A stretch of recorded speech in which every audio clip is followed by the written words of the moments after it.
Look, many of you are saying, Michelle, are you going to get in touch and talk about the population figures that are out today? Well, yes, I am, because if you're not familiar with them, the population of England and Wales has grown by 610,000 in a year. That's according to the ONS. And I've got to say, these are revised figures. And I also will tell you that this increase was the biggest since 1948.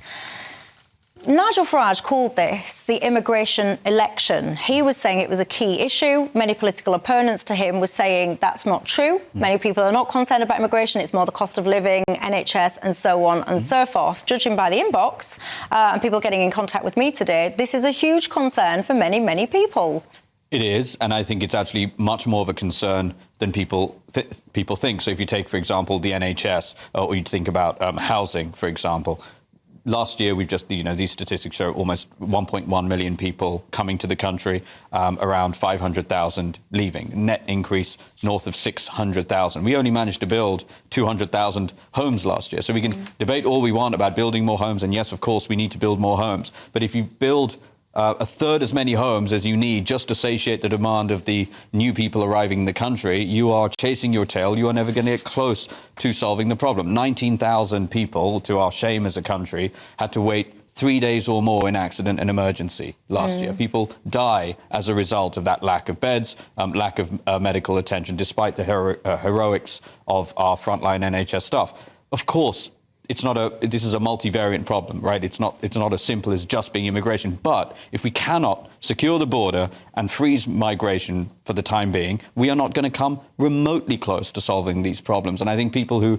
try to claim that immigration is not a problem and then try to talk about those things in isolation are disingenuous at best. What do you think, Lee?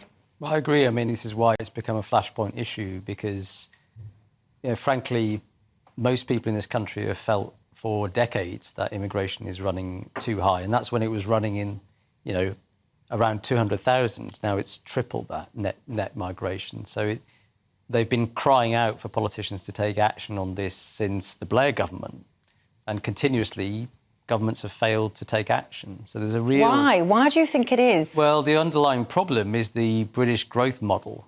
Effectively, for the last sort of 20 plus years, we've relied on adding to the population as the main vector of economic growth.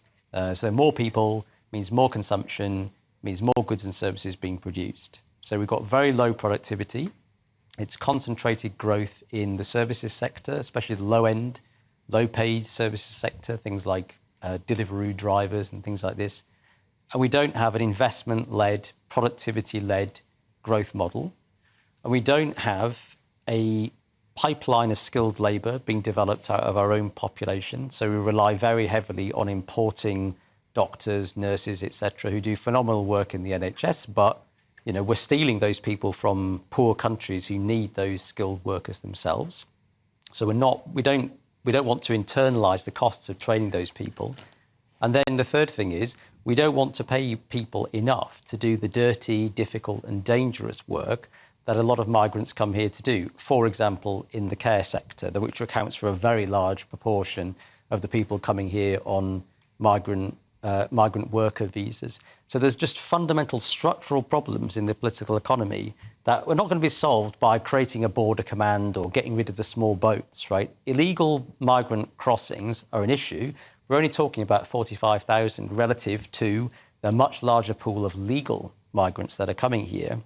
And that's driven by structural problems in the political economy.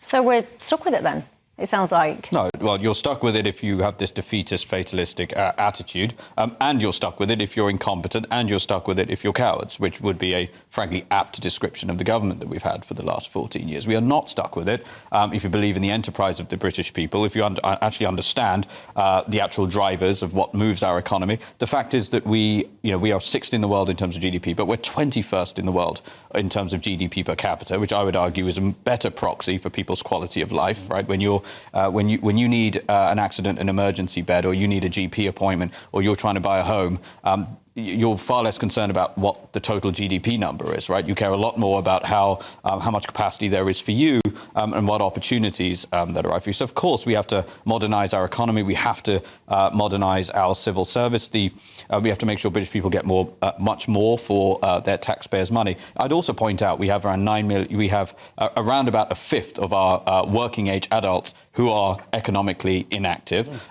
No doubt.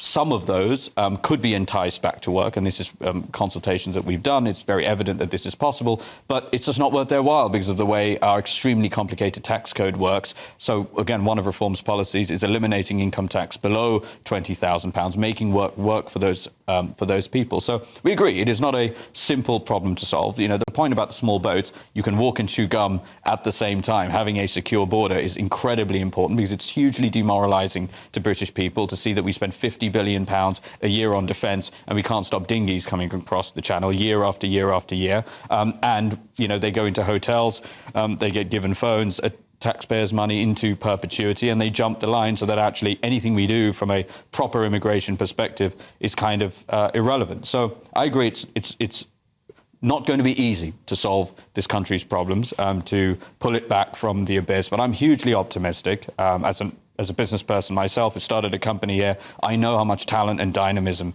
exists in this country. And your family, your parents actually came to the UK as immigrants. And do you think, as many people will say, that there is an attitude towards immigrants that's becoming hostile? I would say that so long as we allow our borders to be open, essentially, have no border security whatsoever, and there is perception that people are able to come here and really, I would argue, take advantage of the goodwill of the British people. If you come here and our border force at the moment acts as a complimentary ferry service from the Channel, brings them in, puts them up. I mean, I'm not exaggerating. These are facts. We see it all the time. Nigel's documented this a lot, and we see it all the time. They get put up in hotels at around £80 a night. Why did you laugh at that, by the way? Sorry to interrupt. It's just a funny remark. But it's true. Do you think it's true or not? Look, the question... So I don't disagree with the importance of border control, right? So a government that cannot control its borders is not a sovereign government. So Correct. For me, it is important. The only reason I put it into context is to say, even if you eliminated that overnight, you would still be adding on over 500,000 people through net migration every year. Mm-hmm. So you've got to look at the larger structural drivers. Correct. And not focus, as lots of people would like to do, on the illegal crossings. Because illegal crossings, maybe you could do something about it. Although it's not easy to do something about it, because what would people have the Royal Navy do? I mean, sink these dinghies in the Channel? Is that really the country that we want to become? No.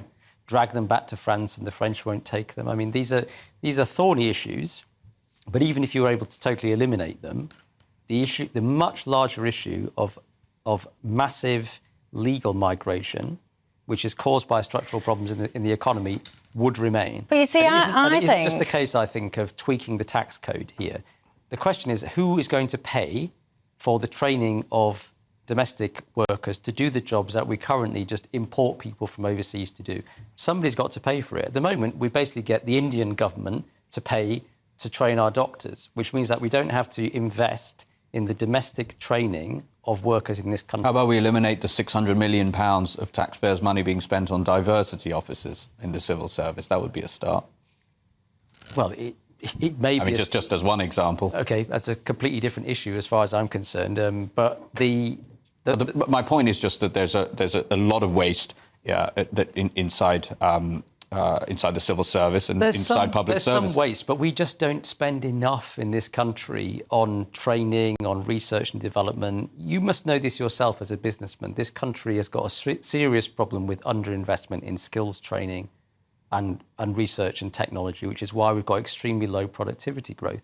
We don't pay care workers enough to attract those 7 million people out of their houses and into work which is difficult, dirty, unpleasant, unrewarded, and unrecognised. If you want to be able to fill those vacancies from domestic supplies of labour, you've got to be willing to pay for it. And that's the thing. In this country, we're often not willing to pay for the services that we want to have.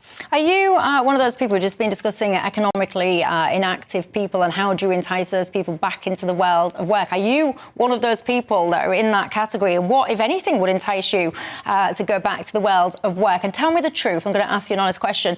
Are you willing to do what we've just been calling like the dirty, the hard jobs? Would you honestly be willing to do those jobs? I don't know. Would you go out into the fields and pick the fruit or whatever it is, so on and so forth? Tell me the truth. Get in touch. I'd love to hear your thoughts on that. After the break, we'll carry on this conversation, but I also want to ask you as well, Reform UK, do they need to be more democratic? It's a limited company. Does that bother you or not? I'll see you in 2.